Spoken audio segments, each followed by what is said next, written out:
കരുതലിന്റെ സ്നേഹസ്പർശം AKG memorial cooperative hospital, Kannur. Mattannur Kallur Shri Mahavishnu ക്ഷേത്രത്തിലെ ശ്രീമദ് ഭാഗവത സപ്താഹയജ്ഞം May 12 മുതൽ 19 വരെ നടക്കും. ദശാവതാര ചന്ദനച്ചാർത്ത് മെയ് 9 മുതൽ 19 വരെ നടക്കുമെന്നും ക്ഷേത്രം ഭാരവാഹികൾ വാർത്താസമ്മേളനത്തിൽ അറിയിച്ചു. മെയ് 12 വൈകിട്ട് 5 മണിക്ക് മരുതായി പുതിയ തിറ വയലിൽ നിന്നും ആരംഭിക്കുന്ന കലവറ നിറയ്ക്കൽ ഘോഷയാത്ര യജ്ഞാചാര്യ സ്വീകരണത്തോടെ ക്ഷേത്രത്തിൽ പ്രവേശിക്കും. വിവിധ ദിവസങ്ങളിലായി നരസിംഹ അവതാരം, വാമനാവതാരം, ചന്ദനച്ചാർത്ത്, രുക്മിണി സ്വയംവരം തുടങ്ങിയവ നടക്കും. വടക്കേ മലബാറിൽ വളരെ അപൂർവ ചില ക്ഷേത്രങ്ങൾ മാത്രമാണ് ഈ ദശാവതാര രൂപത്തിൽ ചന്ദനം ചാർത്തി ഭഗവാനെ അണിയിക്കുന്നത്.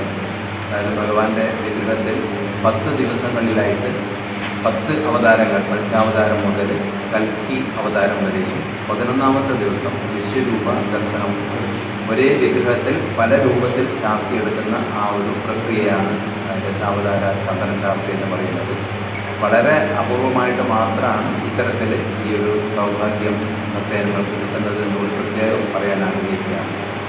തുടർന്ന് മെയ് 12 വൈകുന്നേരം മൂവാറ്റുപുഴയിലുള്ള ബ്രഹ്മശ്രീ പുളിക്കാമ്പറമ്പ് ദാമോദരൻ നമ്പൂതിരിയുടെ ആചാര്യതയിലാണ് ഈ വർഷത്തെ ശ്രീമദ് ഭാഗവത സപ്താഹയജ്ഞം നടക്കുന്നത്.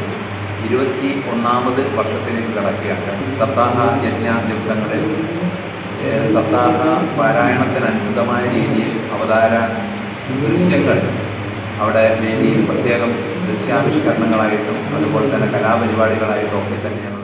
KV Ramachandran, N Muraleedharan, KV Unnikrishnan, VV Harindranath എന്നിവർ വാർത്താസമ്മേളനത്തിൽ പങ്കെടുത്തു. News bureau, Mattannur. അഹല്യയ്ക്ക് 30 വർഷത്തെ പാരമ്പര്യവും വിശ്വസ്തതയുമുണ്ട്. അഹല്യയിലെ വിദഗ്ധരായ ഡോക്ടർമാരുടെ ചികിത്സ കൊണ്ട് എനിക്ക് എന്റെ കാഴ്ചശക്തി പൂർണ്ണമായും തിരിച്ചു കിട്ടി. ഇപ്പൊ എനിക്ക് ഈസിയായി വായിക്കാം. നേത്ര സംരക്ഷണത്തിന് നമ്മുടെ അഹല്യ.